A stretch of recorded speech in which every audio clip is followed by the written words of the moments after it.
galingan natin to, ha? O, game.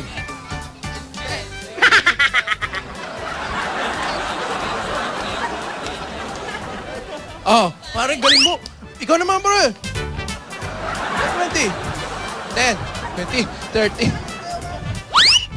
Paolo! Anak! Tay. Alam mo, sinasayang mo na naman yung oras mo sa paglalaro eh. Nababarkada ka na naman. Bigyan mo namang importansya yung pag-aaral mo. Pati naman yung mga grado mo. Puro F! Okay lang yan, Tay. Kaya ako nagbabarkada na lang, naglalaro. Kasi F, ibig sabihin yan, fasado. Fasado! Gusto mo, hampasin kita?